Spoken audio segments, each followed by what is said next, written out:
Good morning बच्चों। Good morning sir.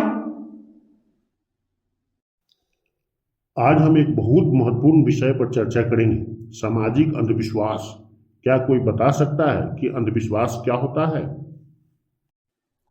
Sir, अंधविश्वास वो चीजें होती है जो बिना किसी वैज्ञानिक सबूत के मान ली जाती है।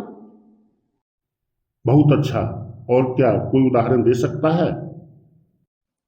सर, जैसे लोग कहते हैं कि काले बिल्ली रास्ता काटने से बुरा होता है।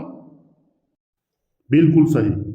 ऐसे उदाहरण हमें दिखाते हैं कि अंधविश्वास हमारे जीवन में कैसे प्रवेश कर जाते हैं। अब क्या कोई और उदाहरण देना चाहेगा? सर, कई बार ये अंधविश्वास लोगों को नुकसान भी पहुंचाते हैं। जैसे अगर कोई बीमार हो तो लोग तंत्र मंत्र करते हैं बजाय डॉक्टर के पास जाने के। सही कहा समीरा। अंधविश्वास कई बार स्वास्थ्य के लिए खतरनाक हो सकते हैं। चलो, अब हम अंधविश्वास के विभिन्न प्रकारों पर बात करते हैं। पहले धार्मिक अंधविश्वास। क्या किसी को इसके बारे में कुछ कहना है? सर, कभी कभी लोग कहते हैं कि अगर किसी ने पूजा नहीं की तो बुरा होता है। सही कहा तुमने। धार्मिक अंधविश्वास हमारे समाज में गहरी बैठ गए हैं। अब सामाजिक अंधविश्वास के बारे में बात करते हैं। सर, जैसे जाति और लिंग के आधार पर भेदभाव करना।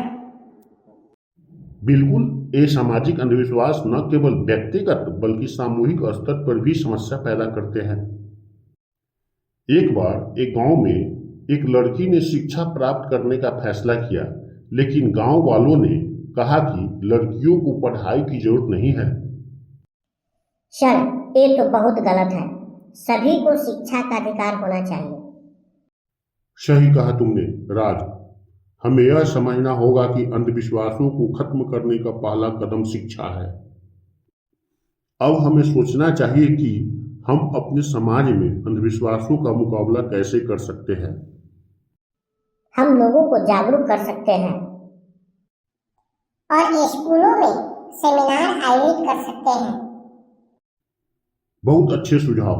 जागरूकता और शिक्षा ही सबसे बड़ा हथियार है अंधविश्वास के खिलाफ। आज की चर्चा से हमें यह समझ आया कि अंधविश्वास कितना हानिकारक हो सकता है। हमें इस दिशा में प्रयास करना होगा कि हम खुद भी अंधविश्वासों से दूर रहें और दूसरों को भी जागरूक करें।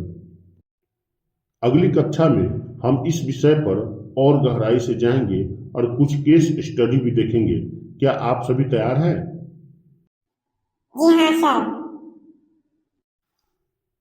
याद रखें, ज्ञान ही सबसे बड़ा प्रकाश है। अंधविश्वासों को दूर करने के लिए हमें हमेशा सीखते रहना चाहिए।